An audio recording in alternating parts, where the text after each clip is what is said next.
Au nom du Père et du Fils et du Saint-Esprit. Amen.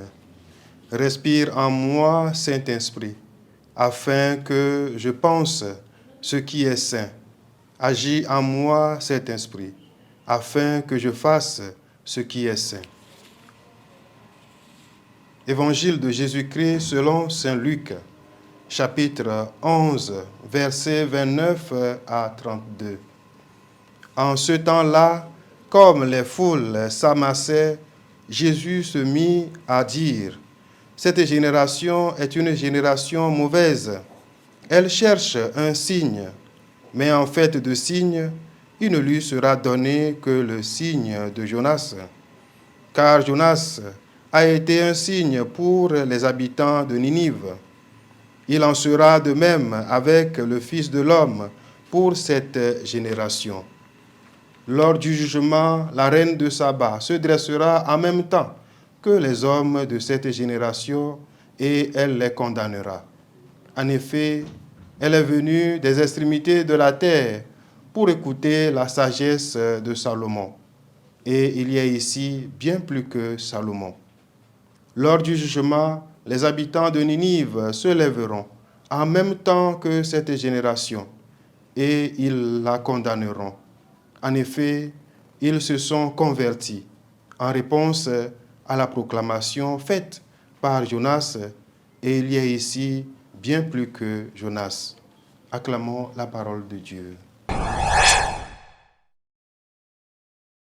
Frères et sœurs, Jésus est le signe par excellence de la présence et de l'action de Dieu dans le monde. Il n'a pas besoin de faire des miracles spectaculaires pour attester sa mission. Sa parole, sa vie, sa mort et sa résurrection sont le signe de Jonas, accompli et dépassé.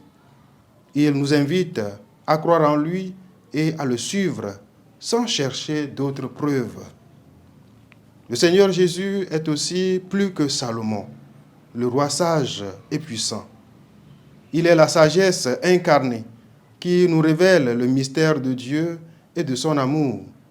Il nous invite à l'écouter et à mettre en pratique ses enseignements sans nous laisser séduire par les richesses et les honneurs de ce monde. Le Seigneur nous interpelle sur notre attitude face à son message.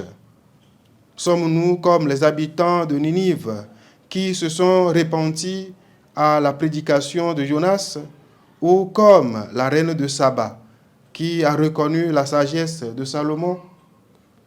Ou sommes-nous comme la génération mauvaise qui rejette Jésus et le met à l'épreuve? Jésus nous appelle à la conversion du cœur, à la foi et à l'obéissance, sans nous laisser endurcir par le péché et l'incrédulité. Jésus nous rappelle, chers frères et sœurs, aussi que nous serons jugés selon notre réponse à son appel. Au jour du jugement, les habitants de Ninive et la reine de Saba se lèveront pour témoigner contre ceux et celles qui n'ont pas accueilli Jésus.